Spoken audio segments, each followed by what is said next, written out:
أشهد أن لا إله إلا الله.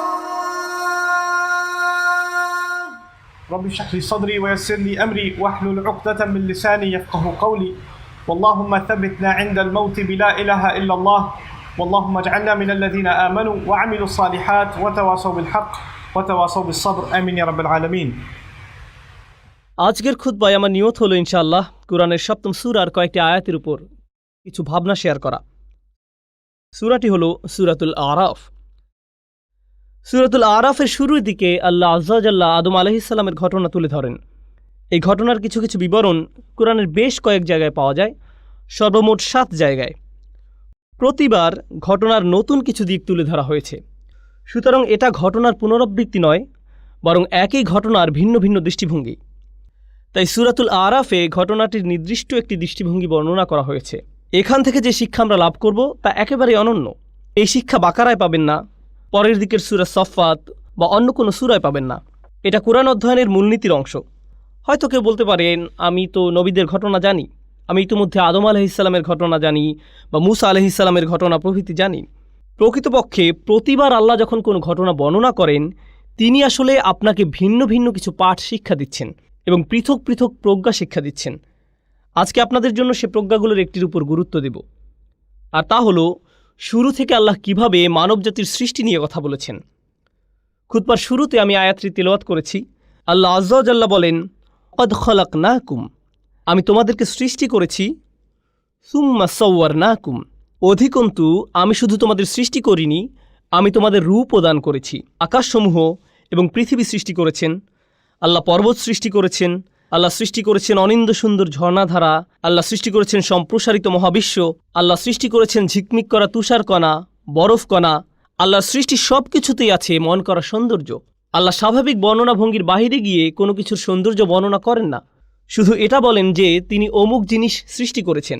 কিন্তু যখন আমাদের কথা আসে, তিনি বলেন তিনি শুধু আমাদের সৃষ্টি করেননি, অধিকন্তু তিনি আমাদের রূপ দান করেছেন, আমাদেরকে তিনি শৈল্পিক নিপুণতায় তৈরি করেছেন। রূপদান করার ব্যাপারটা হলো আরবি ভাষায় তাসভির, অর্থ হলো ছবি। আরবিতে অবশ্য এর জন্য ব্যবহৃত শব্দ হলো সূরা, কিন্তু তাসভির মানে শৈল্পিক সৌন্দর্য দিয়ে কোনো কিছু রূপ দান করা। এখানে যে ব্যাপারটা বোঝানো হচ্ছে, এটা করা হয়েছে এক ধরনের শৈল্পিক চেতনা থেকে, প্রয়োজন থেকে করা হয়নি। যদি প্রয়োজন থেকে কিছু তৈরি করতে হতো, বাল খালাকতাহু, কিন্তু কোনো কিছু তৈরি করার পর যদি আপনি একে সাজাতে চান, নিখুঁত করতে চান, তখন পরবর্তী পদক্ষেপ নিয়ে আপনি এর তাসভির করেন, আপনি এর সুন্দর রূপ দান করেন। আল্লাহ আযজা ওয়া জাল্লা বর্ণনা করেন মানুষকে সুন্দর আকৃতি দান করা হয়েছে। কুরআনের অন্য স্থানে আল্লাহ এর মূল শব্দ হুসন ব্যবহার করেছেন। অতএব আল্লাহ আযজা ওয়া জাল্লা বলেন, লাকাদ খালাকনাল ইনসানা ফি আহসানি তাকওয়িম, সূরা 3 এর বিখ্যাত আয়াত। অবশ্যই আমি মানুষকে সৃষ্টি করেছি সর্বোত্তম গঠনে, সুন্দরতম আকার আকৃতি দিয়ে। আল্লাহ আযজা ওয়া জাল্লা বলেন সূরা মুমিনে, খালাকাকুম ফা আহসানা সুয়ারাকুম সাওয়ারাকুম ফা আহসানা সুয়ারাকুম, আর তিনি তোমাদেরকে আকৃতি দিয়েছেন, অতঃপর তোমাদের আকৃতিকে সুন্দর করেছেন। তিনি এখানে পরবর্তী পদক্ষেপের কথা বলছেন, যা নিজেই সুন্দর। তিনি এর সাথে আরেক ধাপ সৌন্দর্য যোগ করলেন, কারণ আল্লাহ আযজা ওয়া জাল্লা কোরআনে বিশেষ মনোযোগ আকর্ষণ করেছেন মানুষের সৌন্দর্য এবং আকর্ষণীয়তার প্রতি। মানুষ আকর্ষণীয় এক সৃষ্টি, মানুষ আল্লাহর অনিন্দ সুন্দর এক সৃষ্টি, আর এটি মানবজাতির জন্য খুবই শক্তিশালী একটি দিক। বস্তুত আজকের বিশ্বে মানুষের সৌন্দর্যকে ঘিরে যে ইন্ডাস্ট্রি গড়ে উঠেছে, তার সবচেয়ে বেশি লাভজনক ইন্ডাস্ট্রির মাঝে অন্যতম। কসমেটিক ইন্ডাস্ট্রি থেকে শুরু করে ফ্যাশন ইন্ডাস্ট্রি, পোশাক শিল্প, ফিল্ম ইন্ডাস্ট্রি, সব কিছুতে সৌন্দর্যকে পুঁজি করে তারা ব্যবসা করে। কিসের ভিত্তিতে তারা অভিনেতা, অভিনেত্রী, মডেল ইত্যাদি নির্বাচন করে। এমনকি কিছু কিছু নোংরা শিল্পেও তারা এই ধারণাকে কাজে লাগায় যে মানুষ সহজাতভাবেই সুন্দর এবং নিজেরা অন্য মানুষের সৌন্দর্যের প্রতি আকর্ষিত। তারা এটাকে পুঁজি করে ব্যবসা করে এবং অগণিত টাকা পয়সা উপার্জন করে।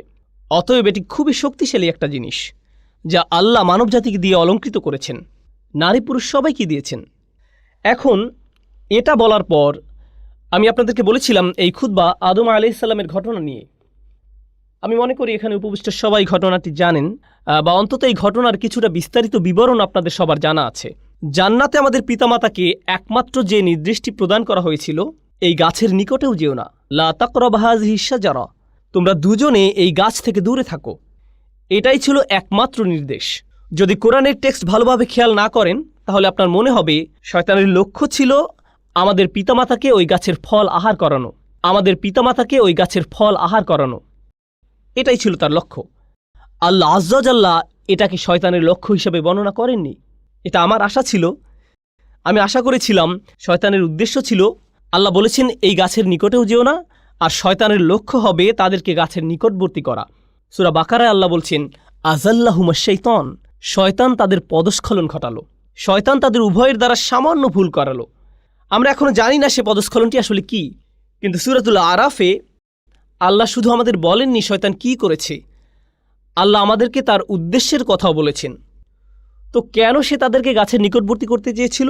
গাছ থেকে নিষিদ্ধ ফল আহার করানোই কি তার লক্ষ্য ছিল, নাকি তার মাথায় আরও অন্য কোনো উদ্দেশ্য ছিল যা মানবজাতিকে ধ্বংস করে ছাড়বে?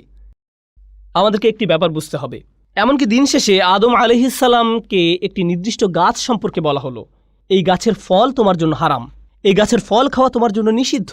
তিনি এবং আমাদের মা সেই ঐতিহাসিক ভুলটি করলেন এবং আমরা সেই গাছের ফল আহার করলাম। কিন্তু ব্যাপারটি নিয়ে যদি যৌক্তিক দৃষ্টিতে চিন্তা করেন, আমরা জীবনে অসংখ্য ভুল করি, আর মানুষ এই দুনিয়াতে আসার পর মারাত্মক সব অপরাধ করে থাকে। মানুষ খুন করে, ধর্ষণ করে, লুটতরাজ চালায়, ডাকাতি করে, চুরি করে, অন্য দেশে আক্রমণ চালায়, অন্য মানুষের সম্পদ দখল করে নেয়, অন্যদের প্রাপ্য অধিকার থেকে বঞ্চিত করে। এখন যদি এই সমস্ত অপরাধকে একটি গাছের ফল খাওয়ার অপরাধের সাথে তুলনা করেন, এটাকে তেমন কোনো বড় অপরাধ বলে মনে হবে না। এমনকি কোরআনেও আল্লাহ বলছেন আযাল্লাহুমা, সে তাদের পদস্খলন ঘটালো, সে তাদের দ্বারা সামান্য ভুল করালো। আপনার মনে হতে পারে এটা তো মানবজাতির ইতিহাসের সবচেয়ে বড় ভুল, আর আল্লাহ আজ্জা জাল্লাহ এর মাত্রা কমিয়ে একে সামান্য ভুল বলে আখ্যায়িত করলেন। কিন্তু শয়তান এখানে শুধু ফল খাওয়ার চেয়েও বড় কিছু দেখল, শুধু গাছের নিকটবর্তী হওয়ার চেয়েও সে এখানে বড় কিছু দেখল।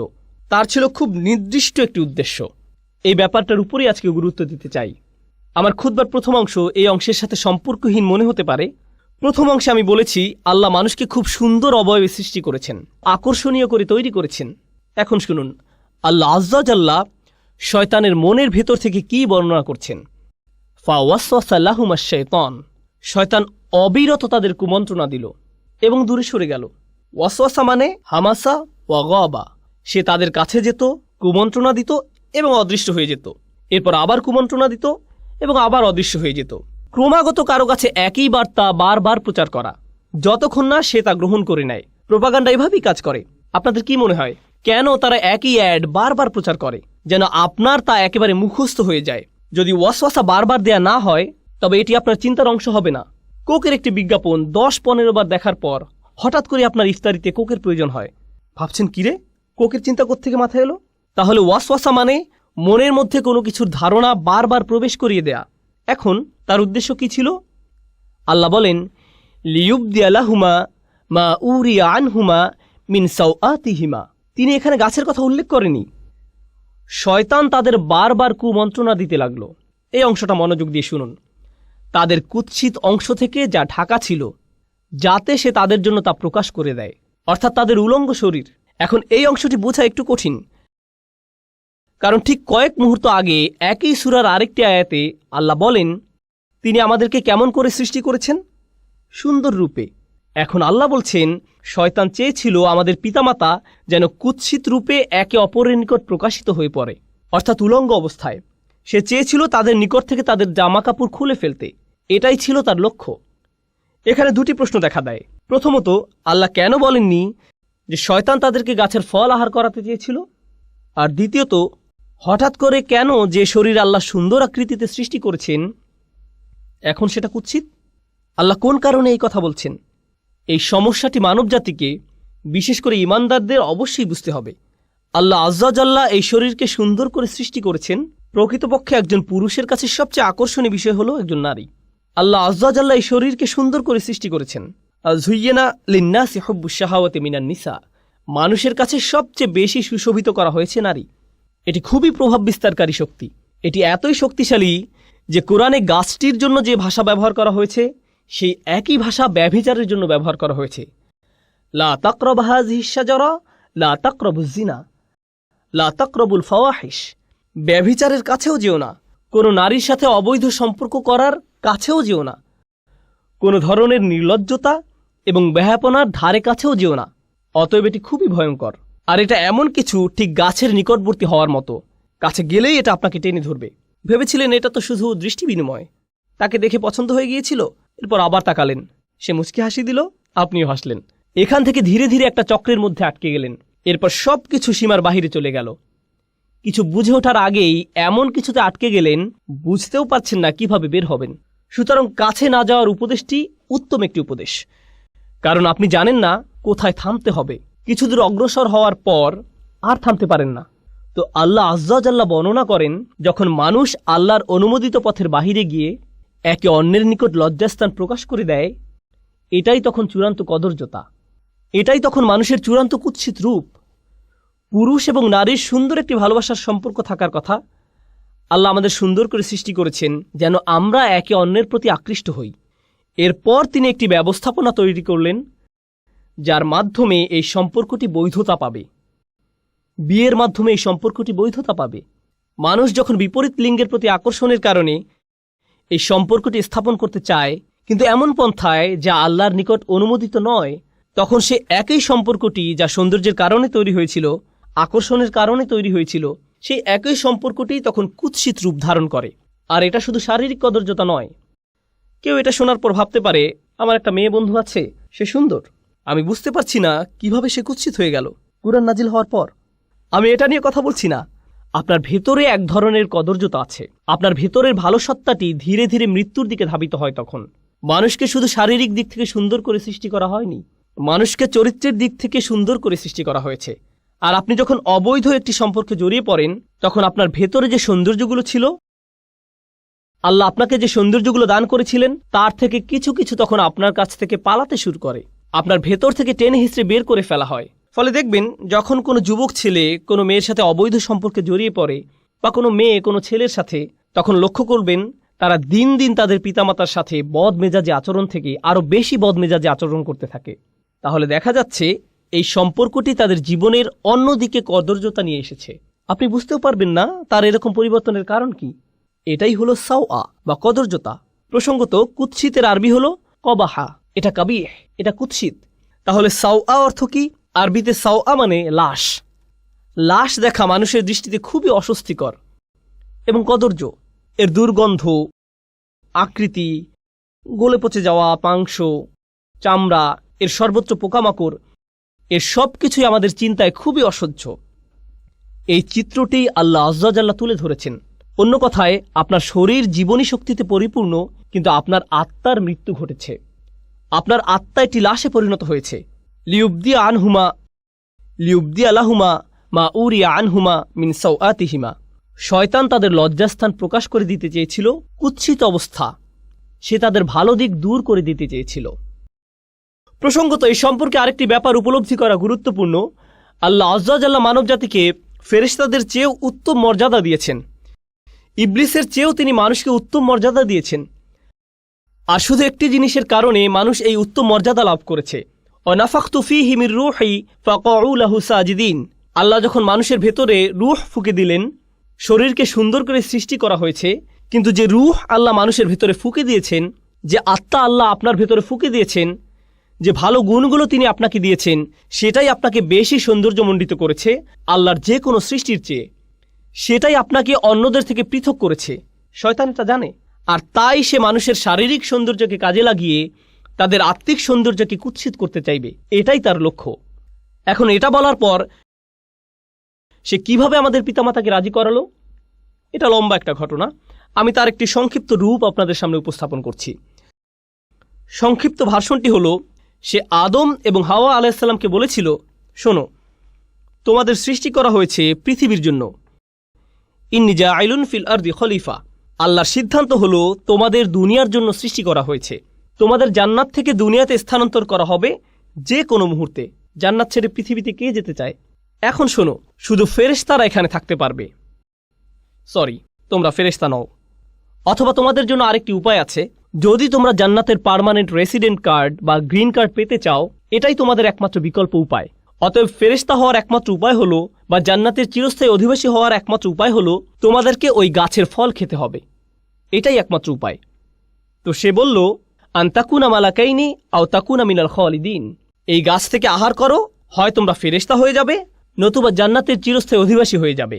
এজন্যই আমাদের পিতামাতা ভুলটি করেছিলেন। এখন এই ভুল করার পর কি ঘটল? আল্লাহ বর্ণনা করছেন ফাদাল্লাহুমা বিগুরুর। এই আয়াতটি ভালোভাবে বোঝা খুবই গুরুত্বপূর্ণ। তিনি বলেন সে তাদের পদস্খলিত করল ধীরে ধীরে। দাল্লাহুমা আরবি শব্দ দাল্লা এসেছে দালউন থেকে, যার অর্থ বালতি। আগের দিনে বালতি ব্যবহার করা হতো কূপ থেকে পানি তোলার কাজে। একটি বালতি দড়ি দিয়ে বেঁধে কূপের ভিতর ফেলত, তারপর টেনে টেনে তুলত। এর নাম হলো আদলা দালওয়াহু। এর নাম হলো আদলা দালওয়াহু। বালতি কি সাথে সাথে উপরে উঠে আসে নাকি সময় লাগে? সময় লাগে। এটি একটি ধীর প্রক্রিয়া, আর প্রক্রিয়াটি যদি মাত্রাতিরিক্ত ধীর গতির হয় তখন আপনি আদলা দালওয়াহু বলেন না, বলেন দাল্লা দালওয়াহু। এটা অতিরিক্ত লম্বা সময় নেয়। শয়তানকে বর্ণনা করা হয়েছে সে তাড়াহুড়ো করে না, সে আপনাকে পথভ্রষ্ট করতে চায়, কিন্তু সে সময় নিয়ে ধীরে ধীরে করবে। সে আপনার কাছে আসে, আপনি বলেন আউযুবিল্লাহি মিনাশ শাইতানির রাজিম, সে তখন বলবে ওকে আমি একটু পর আবার আসব, চিন্তা করো না, আমাদের হাতে সময় আছে। সে একটু পর আবার আসবে, এরপর আবার আসবে, এরপর আবার আসবে। আপনাকে অবিশ্বাসী বানানোর জন্য বা আপনাকে দিয়ে পাপ করানোর জন্য সে আপনার উপর প্রতিবার 1% করে কাজ করবে। আর এটা অনুধাবন করা খুবই গুরুত্বপূর্ণ। মনোবিজ্ঞানে তারা একটি বিশেষ বিষয় পরীক্ষা করে দেখে, এর নাম হলো স্লো বয়েল, ধীর গতির সিদ্ধ। তারা একটি ব্যাঙকে নিয়ে ফুটানো পানিতে ছেড়ে দেয়, এটি তখন সাথে সাথে লাফ দিয়ে বের হয়ে যায়। এরপর ব্যাঙটাকে নিয়ে স্বাভাবিক পানির একটি পাত্রে ছেড়ে দেয়, আর তারা পাত্রটির নিচে ধীরে ধীরে তাপ দিতে থাকে। এক সময় তাপমাত্রা তীব্র আকার ধারণ করে, কিন্তু ব্যাঙটা কখনোই লাফ দিয়ে বের হয় না, সেখানেই তার মৃত্যু ঘটে। সে এমনকি বুঝতেও পারে না যে তার তাপমাত্রা ধীরে ধীরে বৃদ্ধি পাচ্ছে। শয়তান আপনাকে দিয়ে হারাম কাজ তাৎক্ষণিক করাতে চায় না, কারণ আপনি বুঝতে পারেন এটা একটা ভুল। আপনি আল্লাহর আশ্রয় প্রার্থনা করেন, তো সে আপনার কাছে আসবে নির্দোষ সব বিষয় নিয়ে। আপনি তখন ভাববেন এতে আর কি সমস্যা, মানুষ এটাকে শুধু শুধু খারাপ মনে করে, কিন্তু আপনি বুঝতেও পারবেন না। এরপর সে আপনার কাছে এসে সামান্য একটু পদস্খলন ঘটাবে। আপনার আশেপাশের সবাই বলবে এটা করো না। আপনি তখন মুখ ঘুরে বলবেন এটা কি হারাম? আমি এমন কি করেছি? আমি কি কাউকে খুন করেছি? কি ভুল করেছি আমি? শয়তান ঠিক এই কাজটাই করে। দাল্লাহুমা বিগুরুর। সে আমাদের পিতামাতার সাথেও সব ধরনের প্রতারণার মাধ্যমে এই পদ্ধতি অবলম্বন করেছিল। ব্যাপারটা ইন্টারেস্টিং যে আরবিতে গুরুর মানে প্রতারণা, আবার এর দ্বারা অহংকার বোঝায়। সে মানুষের অহমিকা জাগিয়ে দেয়। মানুষ যখন ছোটখাটো ভুল করে আর কেউ সে ভুল ধরিয়ে দিলে বা স্মরণ করিয়ে দিলে, এটা স্বামী হোক বা স্ত্রী হোক, বাবা হোক বা মা হোক, কেউ ভুল ধরিয়ে দিলে সাথে সাথে সে মাগরুর হয়ে ওঠে, সাথে সাথে রাগান্বিত হয়ে ওঠে। না, কি বলছো তুমি? তুমি কে আমার ভুল ধরার? এভাবে তাদের ইগো ভালো হওয়ার পথ বন্ধ করে দেয়। যে সমস্যাটা শয়তানের নিজের ছিল, অহংকারের সমস্যা। যাই হোক, অনেক সময় ধরে চেষ্টা করার পর সে সফল হলো। সে আমাদের পিতামাতাকে মুহূর্তের মধ্যে গাছের কাছে নিয়ে যেতে পারেনি। সে তাদের কুমন্ত্রণা দিল, আর তারা সাথে সাথে বলে উঠল ভালো বুদ্ধি, ঠিক আছে চলো। না না না, এতে অনেক লম্বা সময় লেগেছিল তারা সেখানে যাওয়ার পূর্বে। অবশেষে তারা তাদের আদি ভুলটি করে ফেলল। আল্লাহ আযজা জাল্লা বলেন বাদাত লাহুমা সাওআতুহুমা। তাদের উলঙ্গতা, তাদের কদর্যতা প্রকাশিত হয়ে পড়ল। এটা পরস্পরের নিকট প্রকাশিত হয়ে গেল। তাদের জামা কাপড় খুলে গেল। এই কাজের ফলস্বরূপ তাদের কাপড় খুলে গেল। এটি আসলে কোরআনের শক্তিশালী একটি দার্শনিক প্রতীকী শিক্ষা। আমরা শুধু এর ভাবকে আক্ষরিক অর্থে গ্রহণ করি না, কিন্তু এর ভেতরে রয়েছে বহু প্রজ্ঞা। যখন মানবজাতি হারামের পথ অবলম্বন করে, হোক সেটা হারাম খাদ্য, হারাম উপার্জন, হারাম আচরণ, যখন আমরা সিদ্ধান্ত গ্রহণ করি যে আমরা আল্লাহর বিধান অমান্য করব, যখন আল্লাহ বলেন অমুক কাজ থেকে দূরে থাকো কিন্তু আপনি তার থেকে দূরে থাকেন না, তখন ধীরে ধীরে কিন্তু নিশ্চিত রূপে আপনি আপনার লজ্জাশীলতা হারিয়ে ফেলবেন। আপনি আপনার হায়া শরম হারিয়ে ফেলবেন। জিহ্বা দিয়ে নোংরা শব্দ বের হবে। এর উপর নিজের কোনো নিয়ন্ত্রণ থাকবে না। আপনি নির্লজ্জ হয়ে পড়বেন কথায়, নির্লজ্জ হয়ে পড়বেন দৃষ্টিতে, নির্লজ্জ হয়ে পড়বেন কাজের ক্ষেত্রে। এভাবে শুধু পতন হতে থাকবে। আর এই সব কিছুর শুরু হয়েছিল আপাত দৃষ্টিতে এর সাথে সম্পর্কহীন একটি ব্যাপার থেকে, আদম হওয়ার ক্ষেত্রে একটি গাছের ফল খাওয়া থেকে। আর আমাদের ক্ষেত্রে যখন কোনো ব্যাপারে আমরা আল্লাহকে অমান্য করব, তার নিষিদ্ধকৃত বস্তুর নিকটে যাব, আমাদেরকে দেয়া আল্লাহর শ্রেষ্ঠ উপহার, আমাদের হায়া, আমাদের লজ্জা, আমাদের শালীনতা, আমাদের সংকোচের চেতনা চুরমার হয়ে যাবে। আমরা এর অযোগ্য হয়ে পড়ব। তারা যখন এই কাজ করলো, তাদের কাপড় খুলে গেল। ফলে তারা কি করলো? অতফিকা ইয়াখসিফানি আলাইহিমা মিন ওয়ারাকিল জান্নাহ। তারা সাথে সাথে জান্নাতের পাতা দিয়ে নিজেদের ঢাকতে শুরু করলো। তারা অপমানিত হলো এবং নিজেদের লজ্জা ঢাকতে লাগলো। আমরা এখান থেকে কি শিখছি? পরস্পরের সম্মুখে উলঙ্গ না হওয়াটা আদম সন্তানের প্রকৃতিতেই আছে। পোশাক পরিচ্ছদ পরে থাকা, নিজেদের লজ্জা ঢেকে রাখা, এটা আদম সন্তানের সহজাত প্রকৃতিতে স্থাপন করে দেয়া হয়েছে। এজন্য মানবজাতির সকলে সহজাতভাবে নিজেদের ঢেকে রাখতে পছন্দ করে। বাচ্চা মেয়ে বা বাচ্চা ছেলে সামান্য বুদ্ধি হলেই 2 বছর বয়স, 3 বছর বয়স বা 4 বছর বয়স, খুবই ছোট, তাদের কোনোভাবেই এখনো বুদ্ধিমান সচেতন প্রাণী বলা যায় না। কিন্তু মা জামা পরানোর সময় বাবা যদি সামনে এসে যায়, তারা লজ্জিত হয়ে পড়ে, তারা কম্বলের নিচে লুকিয়ে পড়ে। আল্লাহ মানবজাতির ভেতরে প্রাকৃতিকভাবেই লজ্জার চেতনা স্থাপন করে দিয়েছেন। কিন্তু তখন কি হয়? যখন শয়তান কুমন্ত্রণার পর কুমন্ত্রণা দিতে থাকে, সে কুৎসিত সবকিছুকে মানুষের নিকট সুন্দর হিসেবে উপস্থাপন করে। ওয়াযায়্যানা লাহুমুশ শাইতানু আমালাহুম, শয়তান তাদের কাজগুলোকে তাদের নিকট সুন্দর হিসেবে উপস্থাপন করে। ঈমান থাকলে, বিশ্বাস থাকলে আল্লাহ যাকে কুৎসিত বলেছেন আমরাও তাকে কুৎসিত মনে করি, আল্লাহ যাকে সুন্দর বলেছেন আমরাও তাকে সুন্দর মনে করি। কিন্তু যদি শয়তানকে আপনার অন্তরে প্রবেশ করতে দেন, যে জিনিসগুলো কুৎসিত মনে হওয়ার কথা ছিল তাই আপনার কাছে সুন্দর মনে হওয়া শুরু করবে। এরপর সমাজের অবস্থা এমন পর্যায়ে এসে উপনীত হয়, আপনি যত কম জামা কাপড় পরবেন, আপনার জামা কাপড় যত খোলামেলা হবে। রাসূল যেমন বলেছেন, কাসিয়াত আরিয়াত সাল্লাল্লাহু আলাইহি সাল্লাম, একসময় মহিলারা এমনভাবে জামা কাপড় পরবে, যদিও তাদের শরীরে কাপড় থাকবে কিন্তু দেখতে মনে হবে উলঙ্গ। জামা কাপড় এমন টাইট হবে, মনে হবে যেন শরীরের উপর রং করা হয়েছে, কোনো কিছু সে পরিধান করেনি। অবস্থা এমনই হবে এক সময়, আর এটাই মানবজাতির কাছে সুন্দর মনে হবে। কিন্তু পক্ষান্তরে প্রসঙ্গত এটা শয়তানের ফাঁদ। মানবজাতির চূড়ান্ত ব্যর্থতা হবে তখন যখন নির্লজ্জতাকে সুন্দর মনে হবে, উদযাপন করা হবে। প্রসঙ্গত তারা কি করে? এখানে উপস্থিত অনেক যুবক ছেলের জন্য সিয়াম পালন করা অনেক কঠিন মনে হয়, কারণ সে নিজে নিজে প্রতিজ্ঞা করেছে রমজানে সে কোনো মুভি দেখবে না। ওরা আপনাকে মুভি দেখার জন্য কিভাবে প্ররোচিত করে? ওরা ট্রেইলার বানায়, আর এই ট্রেইলারগুলোতে কি দেখানো হয়? হয়তো এটি কোনো অ্যাকশন মুভি ট্রেইলার, বিস্ফোরণ হচ্ছে, একটি গাড়ি আরেকটি ধাওয়া করছে, ফাইট হচ্ছে, ঠিক মাঝখানে কোথাও তারা উলঙ্গ একটি দৃশ্য যোগ করে দিবে কয়েক সেকেন্ডের জন্য। মুভির গল্পের সাথে এর কোনো সম্পর্ক নেই। তারা এটা দিয়ে লোভ দেখায় যেন আপনি বলে ওঠেন, ওহ আমাকে এখন এটা দেখতে হবে। তারা এভাবে আপনাকে আটকে ফেলে। তারা বেহায়াপনাকে উদযাপন করে। তারা এমন জিনিস উদযাপন করে যা মানবজাতির দৃষ্টির আড়ালে লুকিয়ে থাকার কথা ছিল। এরপর আছে অন্য প্রান্তের কিছু লোক। আমাদের সব সময় শালীন থাকতে হবে, আমাদের লজ্জা থাকতে হবে, আমাদেরকে নিজেদের হায়া শরমে সংরক্ষণ করতে হবে। আস্তাগফিরুল্লাহ। এখন আপনি সারা জীবন ধরে সব সময় চোখ নিচু করে রাখেন। জীবনে মাটি আর ঘাস ছাড়া কোনো কিছু আপনার চোখে পড়েনি। যে মেয়েকে বিয়ে করবেন এমনকি তার দিকেও চোখ তুলে তাকান না। এমনকি বিয়ে হওয়ার পরেও কিছু কিছু মুসলিম সংস্কৃতিতে আমরা এতই ধার্মিক যে আমরা কোরআনের চেয়েও বেশি ধার্মিক। আমরা রাসূল সাল্লাল্লাহু আলাইহি সাল্লামের সুন্নাহ থেকেও বেশি ধার্মিক।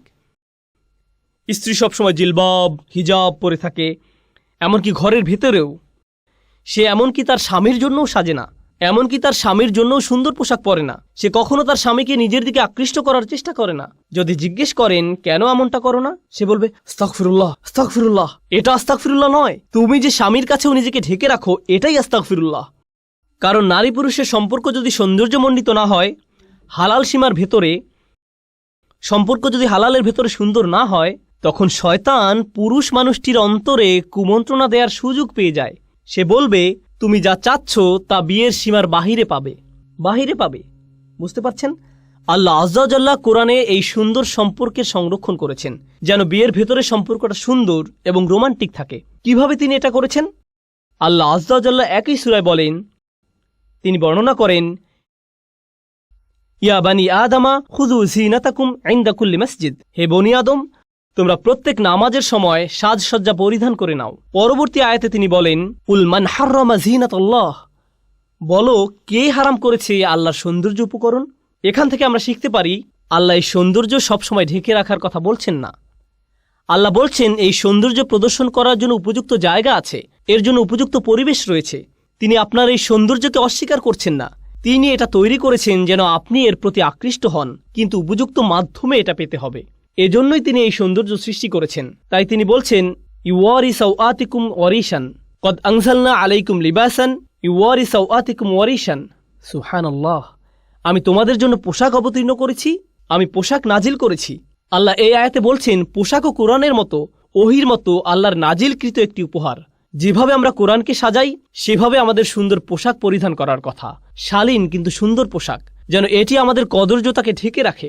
এরপর তিনি বলছেন ওয়ারিশান, পোশাক দিয়েছি তোমাদের শোভা বর্ধনের জন্য। প্রসঙ্গত আরবিতে রিশা এর শাব্দিক অর্থ হল পাখির পালক। পাখির পালক। কবলার রামি ইউরাসুসাহাম, তীর নিক্ষেপ করার আগে তীরের মধ্যে পালক লাগিয়ে নাও। তো পালকের ব্যাপারটা হলো আগের দিনে মেয়েরা তাদের জামায় পালক লাগিয়ে সাজত। এখানে মূল ব্যাপারটা হলো সৌন্দর্যমণ্ডিত করা, শোভাবর্ধন। আল্লাহ আজ্জা জাল্লা আসলে আমাদের গভীর প্রজ্ঞাপূর্ণ একটি ভারসাম্য দান করেছেন।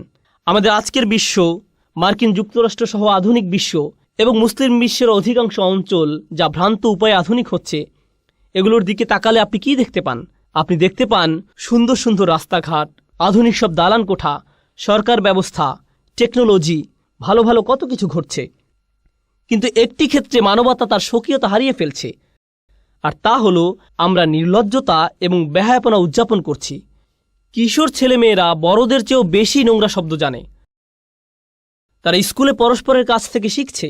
মোবাইল ডিভাইসের মাধ্যমে এমন সব জিনিসের দ্বার আপনার নিকট উন্মোচিত হচ্ছে যা আপনার আত্মাকে একেবারে ধ্বংস করে ছাড়বে।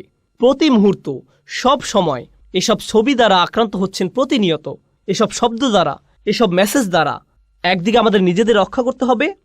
যে সৌন্দর্য আল্লাহ আমাদের ভেতরে দান করেছেন সারা জীবনের জন্য তা ঢেকে রাখা সম্ভব নয়, এবং আশা করা যায় যে এটা আমাদের উপর কোনো প্রভাব ফেলবে না। এর জন্য দরকার উপযুক্ত একটি রাস্তা, উপযুক্ত একটি উপায় দরকার, অর্থপূর্ণ এবং উদ্দেশ্যপূর্ণ উপায়ে এর মুক্তি দরকার। আর তা হলো বিবাহ নামক প্রতিষ্ঠান। এটাই সেই প্রতিষ্ঠান।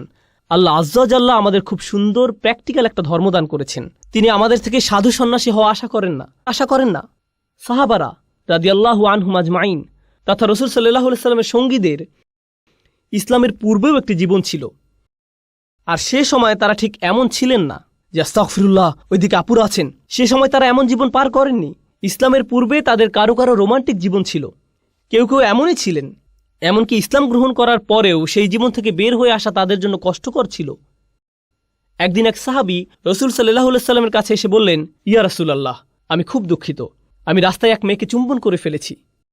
একজন সাহাবী এটা করেছেন রাস্তায়।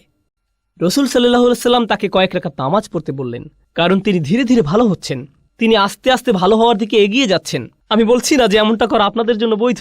যারা মাত্র ইসলামে প্রবেশ করেছেন, এটা তাদের জন্য একটা জার্নি ছিল।